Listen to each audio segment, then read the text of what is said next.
repression. Even Martin Jay, a great admirer of the Frankfurt School, admits the totalitarian aspect of Marcuse.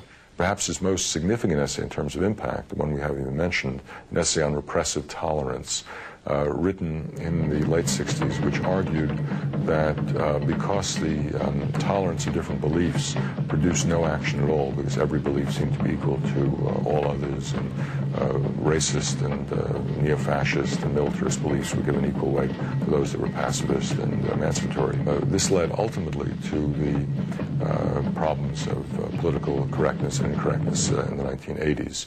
That is to say, if you had a strong notion of who was politically correct, you could then be intolerant of those who weren't. And sometimes this can be used as a license by people on the left to deny free speech to people they disagreed with. Through these works, Marcuse became the main agent of transmission of the Frankfurt School's ideas. Marcuse was a tremendously important influence on the thinking of young people in those days. He was one of the spiritual fathers of the movement.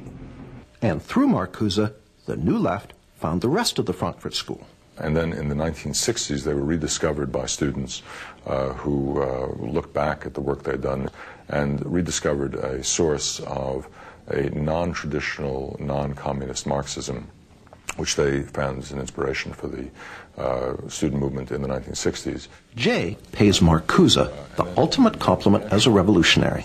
He became a kind of celebrity. I mean, in Paris, there were banners that said Marx, Mao, and Marcuse. So he was, luckily because of the alliteration up there with a couple of pretty heavy hitters. And the consequences of the Frankfurt School's work now engulf us all. Martin Jay pays them due credit. Well, it's fascinating. If you compare them with other figures from the so-called Western Marxist tradition, they are perhaps more alive than virtually anybody else. Roger Kimball, although coming from the opposite political perspective from Martin Jay, agrees.